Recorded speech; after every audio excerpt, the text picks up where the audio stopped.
नमस्कार, मैं हूं आपके साथ मयंक। आज 27 तारीख है और इस वक्त की सबसे बड़ी खबर, अमेरिका ने ईरान के सिरी आइलैंड पर टॉम हॉक मिसाइलों से हमला किया है। ये हमले ईरान के ड्रोन साइट्स पर किए गए हैं, मिसाइल लॉन्चर्स पर किए गए हैं और रडार्स पर किए गए हैं। देखिए, मैं लगातार आपसे कह रहा था कि जो एमओयू साइन हुआ है वो ज्यादा दिन टिक नहीं पाएगा और ये उसका नया एग्जाम्पल है। एक बार फिर अमेरिका ने ईरान के आइलैंड्स पर हमला किया है, मल्टीपल साइट्स को निशाना बनाया गया है और टॉम हॉक मिसाइल्स का भी इस्तेमाल किया गया है। लेकिन इसके साथ की जो खबर आ रही है वो भी सुन लीजिए। लेटेस्ट अपडेट, ईरान ने पलटवार भी कर दिया है और जो ईरान की तरफ से खबरें हैं उसके मुताबिक ईरान की तरफ से कहा जा रहा है कि हमने अमेरिका की एक मिलिट्री साइट को निशाना बना दिया है, यानी अमेरिका के एक और बेस पर मिसाइल दाग दी है। इस तरह की खबर ईरान से आ रही है। पहले हमले किए अमेरिका ने, अमेरिका की तरफ से हमले होते हैं आइलैंड्स पर ईरान के, और उसके बाद बिना वक्त गवाए ईरान ने करारा जवाब दे दिया है, पलटवार कर दिया है और एक अमेरिकी बेस पर मिसाइल्स दाग दिए। इसके बाद ईरान की तरफ से कहा गया है कि अगर हमला और फिर किया जाएगा तो अब अगला जवाब इससे भी बड़ा होगा और शायद बड़ा हमला होगा। अब ये पूरा मामला हुआ कैसे, ये कैसे आगे बढ़ा और आखिर स्थिति क्यों ऐसी आ गई कि एमओयू के बीच में जो है वो अचानक हमले शुरू हो गए, इसके हम डिटेल में जाएंगे। लेकिन जो पहला मुख्य कारण है, जो कि आप सब समझ ही रहे हैं कि सामने जिस तरह से है, कल भी मैंने आपको बताया था कि हॉर्मूज में सिंगापुर के फ्लैग वाला जो जहाज था एमवी एवर लवली, इसके ऊपर ईरान की तरफ से हमले किए गए। देखिए, दरअसल ये हमला सिर्फ एक जहाज पर नहीं था। जो बताया गया, जो जानकारी आई उसके मुताबिक स्ट्रेट ऑफ हॉर्मूज में 4 टैंकर्स बिना ईरान की इजाजत के, बिना आईआरजीसी के परमिशन के गुजरने की कोशिश कर रहे थे। देखिए, जो एमओयू साइन हुआ है उस एमओयू के मुताबिक स्ट्रेट ऑफ हॉर्मूज में जहाजों की आवाजाही की निगरानी जो है वो ईरान के पास रहेगी, ईरान उस पर नजर रखेगा। ईरान की तरफ से साफ कह दिया गया कि अभी जो हालात हैं इसमें आप यहां से गुजर सकते हैं, लेकिन आप ईरान की सेना को जानकारी दीजिए, आईआरजीसी से जानकारी दीजिए और उसके बाद आप यहां से गुजरिए।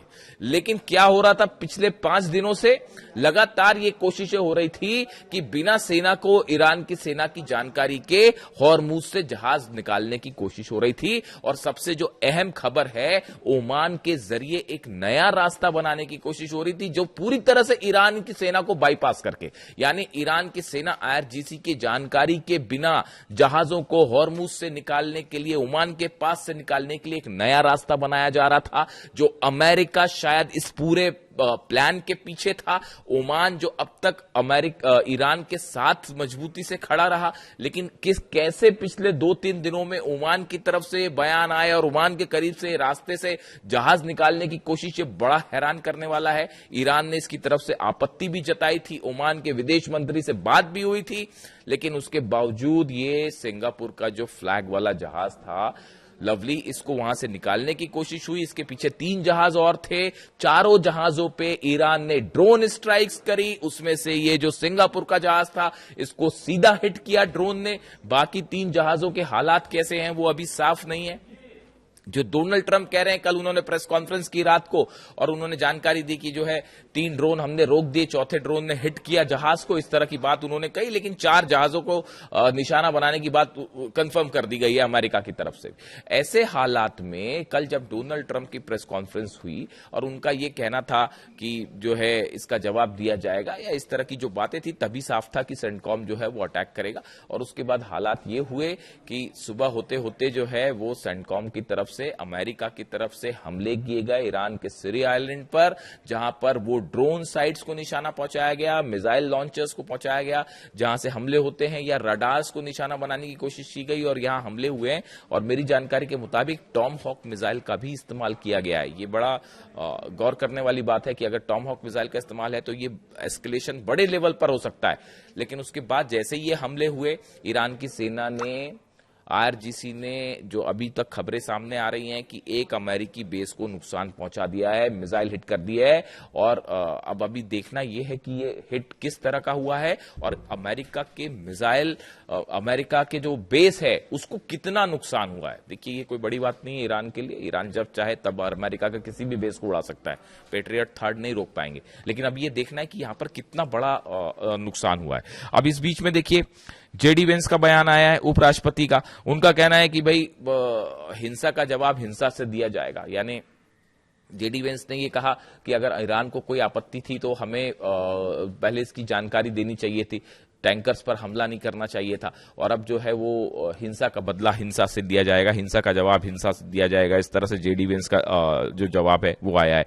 उसके अलावा देखिए ईरान की तरफ से कहा गया, Iran IRGC condemns the US strike saying Washington has as always violated its commitments. उसने कहा है, ईरान की तरफ से आईआरजीसी ने कहा है कि अमेरिका हमेशा जो वादे करता है, अपने कमिटमेंट करता है, उससे मुकर जाता है, उसको तोड़ देता है।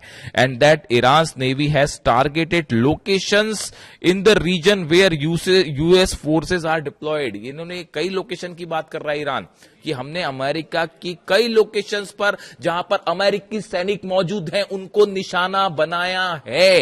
ये ईरान का दावा है, आईआरजीसी का दावा है। लोकेशन शब्द का इस्तेमाल किया गया। आप देखिए बड़े स्पेसिफिक होते हैं वर्ड्स, आपको पकड़ने पड़ेंगे। ये वो एक से ज्यादा लोकेशन, मल्टीपल स्ट्राइक्स की बात कर रहा है ईरान। अभी उसको क्लेम कुछ नहीं कर रहा है, जानकारी सामने नहीं आई है, थोड़ी देर में आएगी सामने। कई जगह अमेरिकी जो जहां पर सैनिक थे उनको निशाना बनाया गया है, अड्डों को, ऐसा कहना है ईरान का। If the aggression is repeated our response will be more extensive. वो उसमें कहा गया है कि अगर फिर से हमले किया अमेरिका ने तो अब अगला जब जो रिस्पॉन्स होगा वो और भी बड़ा होगा। Ibrahim Azizi, head of the Iranian parliament's national security committee, says on X that US president Donald Trump has shown he has no commitment to the principles of negotiations or a cease fire. देखिए ये इब्राहिम अजीज साहब जो हैं, ये इनका ये कहना है कि डोनाल्ड ट्रंप का ये जो एमओयू साइन हुआ इसको लेकर उनका कोई कमिटमेंट नहीं है। सीज फायर को लेकर वो हमेशा धोखा देते हैं, अपनी बात से मुकर जाते हैं। ये कहना ईरान का, यानी ईरान का देखिए जीरो ट्रस्ट है अमेरिका के ऊपर, जीरो विश्वास। यही बात जो है अली खामनेई साहब ने कही थी कि कभी भी अमेरिका की बात पर विश्वास नहीं किया जा सकता। देखिए मैं बार बार आपको ये बात बोलता हूं, हर बार की कहानी है ये कि अब एमओयू हो गया, अब सीज फायर हो गया, फिर बीच में हमले हो गए। ये सब कुछ ऐसा ही हो रहा है। वो इजराइल के जहाज मंडरा रहे हैं ईरान के बॉर्डर के करीब। हकीकत आप जानना चाहते हैं, देखिए बड़े बड़े पत्रकार दावे कर रहे हैं कि अब जो है वो डील हो गई है, अब शांति हो जाएगी और नेतन्याहू का सरेंडर हो गया। ऐसा कुछ नहीं है। नेतन्याहू और ट्रंप के बीच में कोई लड़ाई नहीं है। बड़ा प्लान तैयार है ईरान को हिट करने का। इलेक्शंस खत्म होंगे अमेरिका में, बड़ा हमला होगा ईरान पर और पिछली बार से बड़ा हमला होगा। पुतिन की तरफ से यह अलर्ट किया गया ईरान को, चीन की तरफ से अलर्ट किया गया ईरान को कि बड़ी जंग की तैयारी करिए, ये 40 दिन से बड़ी जंग होने वाली है। हकीकत यह है, इजराइल के जेट्स ईरान के बॉर्डर पर मंडरा रहे हैं और जब चाहेंगे तब हमला कर देंगे, फिर से जंग शुरू हो जाएगी। और ईरान इस बात के लिए तैयार बैठा है। ईरान अच्छी तरह से समझ रहा है किसकी क्या मंशा है। आप देख लीजिए एमओयू को लेकर तमाम बातें, तमाम चर्चाएं हो रही है। आप मेरे को बताइए ये बात। मार्को रूबियो, अमेरिका के विदेश मंत्री मार्को रूबियो, आप देखिए गल्फ कंट्रीज की जितने हैं सबकी उन्होंने यात्रा की, तमाम विदेश मंत्रियों से मुलाकात की। बहरीन में बैठक के बाद जो जीसीसी और अमेरिका, जो गल्फ कंट्रीज और अमेरिका के बीच में जो बैठकें हुई, उसके बाद जो बयान आया उसमें कहा क्या गया कि ईरान की मिसाइलों से खतरा है, ईरान की मिसाइलों पर लगाम लगानी चाहिए। अब देखिए मिसाइल का उस 14 एमओयू में कहीं पॉइंटर में कहीं जिक्र नहीं था, लेकिन नेतन्याहू डर रहे हैं कि जब तक मिसाइल है तब तक कोई बाल बाका नहीं कर सकता, ईरान से कोई पंगा नहीं ले सकता, मिसाइल के मार के हालत खराब कर देगा ईरान। तो फिर क्या किया जाए?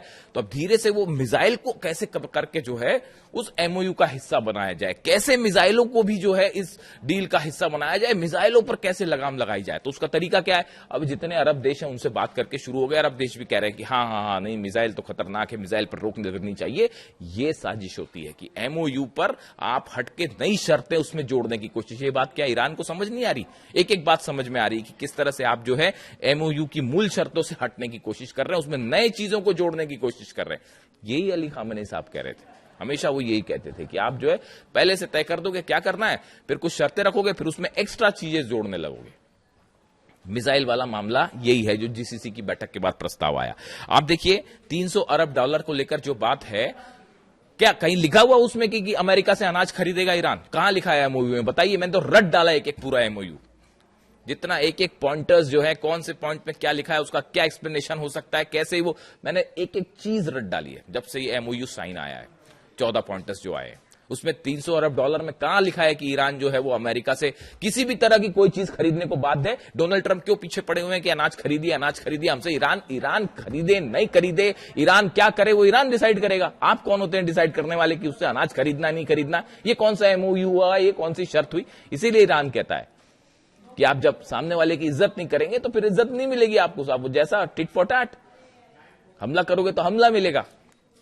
तीसरा पॉइंट आप देखिए यूरेनियम को लेकर, यूरेनियम को लेकर उसमें यह साफ लिखा है एमओयू में कि आगे जब बातचीत का दौर होगा 60 दिन का, तब ये फैसले लिए जाएंगे कि वहां पे इंस्पेक्टर्स अंदर जाएं या नहीं जाएं, आईएईए के क्या मैकेनिज्म बनता है, ये तो चर्चा के बाद होगा ना भाई। ये पहले से ही तय कर लिया कि नहीं, हाँ सब कहने लग गए, कि जेडी वेंस भी कहने लग गए, ट्रंप भी कहने लग गए कि हाँ नहीं बस अब अंदर इंस्पेक्टर भेजने हैं, बाकी कोई शर्त पूरी मत करिए आप। वो जो 12 अरब डॉलर आने वाले हैं वो मत दीजिए आप, 300 बिलियन मत दीजिए आप, लेकिन चर्चा वहां नहीं, इंस्पेक्टर अंदर भेज दिए जी। ईरान बैठा हुआ है, ईरान मान लेगा इस बात को ना कि आपके अपने न्यूक्लियर साइट्स पे आपके आईईए के इंस्पेक्टर्स आ जाएं और लोकेशन सब चीजें पता। अरे देखिए साहब ऐसा है, ये एमओयू जो है ये निहायती कचरा डॉक्यूमेंट है और इसको जिस दिन चाहेंगे डोनाल्ड ट्रंप और जिस दिन चाहेगा नेतन्याहू, वो खत्म हो जाएगा। वो कोई अभी देखिए हो गया हमला 1 मिनट में, कोई कौन सी बड़ी बात है? अब यही एस्केलेशन हो जाए, यही एस्केलेशन हो जाए, 2 मिलिट्री बेसिस पे वहां हमले हो जाए, 2 यहां साइट्स पे हमले हो जाए, फिर जंग शुरू। कितना टाइम लगेगा जंग शुरू करने में?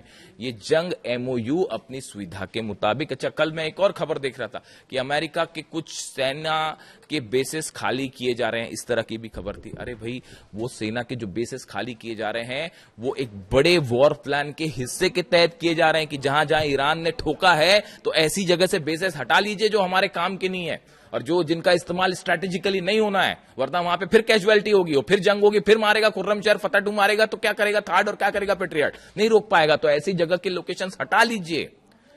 जो सैनिक ऐसे हैं, जो बेसिस ऐसे हैं जो कि काम के नहीं हैं, जो कि वॉर में ज्यादा इस्तेमाल नहीं हो सकते हैं, इनको खाली करिए ताकि कैजुअलिटी कम हो। और इसके साथ हकीकत यह है कि जो पुराने सोल्जर्स तैनात थे मिडिल ईस्ट में, उनको हटा लिया गया है, उनको वापस भेजा जा रहा है, नए सोल्जर्स भेजे जा रहे हैं जो कि इस समय वॉर में काफी लंबे समय से तैनात थे यहां पे, थक चुके हैं जो लड़ लड़ के। अब ईरान की सेना से लड़ोगे तो क्या होगा? फिर यही होगा। तो वो उनको हटाया जा रहा है, नए जो है सोल्जर्स भेजे जा रहे हैं, नए रिक्रूटमेंट्स हो रहे हैं। और दूसरा जो है, नए फ्यूल टैंकर्स इजराइल पहुंचने शुरू हो गए, नए लोकेशंस पे नए जहाजों को तैनात किया जा रहा है। ये देखिए बड़े डेवलपमेंट्स है। F-35 का एक बड़ा कंसाइनमेंट ऑर्डर कर दिया अमेरिका ने कि नए जहाज बुलाइए भैया, गिर गए बड़े सारे। तो अब ये देखिए, ये तेजी से चीजें इंडिकेशन कर रही हैं बड़ी जंग की तरफ मामला आगे बढ़ रहा है।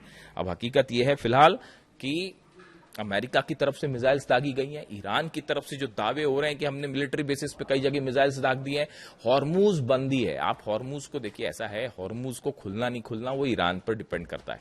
आप अगर ईरान के साथ चालाकी करेंगे, दगाबाजी करेंगे तो फिर नतीजा सामने है और वहां से कोई भी जहाज ईरान की सेना की परमिशन के बिना तो आप नहीं निकल सकता। और ये तमाम जो बातें हैं कि अमेरिका ने अपने जहाज पीछे हटा लिए, ऐसा कर लिया, कुछ नहीं हट गए, सब वहीं के वहीं खड़े हैं साहब। 2 किलोमीटर आगे पीछे हुए होंगे, उससे ज्यादा और कोई फर्क नहीं पड़ता। पूरे के पूरे वॉरशिप्स, अमेरिका के जंगी जहाज सब वहीं खड़े हुए हैं। ईरान की फोर्स भी सामने खड़ी हुई है। जो जहाज निकल रहे हैं वो ईरान की परमिशन से। देखिए हालात ऐसे थे, पूरी दुनिया की इकॉनमी चरमरा जाती है अगर तेल बाहर नहीं निकलता तो। और रूस पे हमले हो रहे हैं, वहां देखिए रूस को दबाना है। रूस के ऑयल पॉइंट्स पे जो है 100 से ज्यादा रिफाइनरीज पे हमले हो गए हैं, ऑयल सेंटर्स पे पिछले 1 हफ्ते के अंदर। तो वो रूस का तेल मार्केट में नहीं आएगा, तो ईरान के तेल को कैसे भी करके जो है बाकी जो तेल फंसा हुआ है उसको मार्केट में लाना जरूरी है, वरना पूरी दुनिया का तेल बैठ जाएगा, दाम आसमान पहुंच जाएंगे, हालत खराब हो जाएगी। तो रूस पर दबाव बना रहे हैं तो ठीक है, दूसरी तरफ से तेल खोला जाए, इसलिए हॉर्मुज खोला गया था, डील को आगे बढ़ाया गया। तो भाई इतनी सच्चाई है और कोई सच्चाई नहीं। अब दोनों फ्लैश पॉइंट पे आमने सामने हैं। जैसी अपडेट आएगा किसको कितना नुकसान हुआ और क्या हालात है हॉर्मुज में, आप तक अपडेट पहुंचाऊंगा। Thank you so much.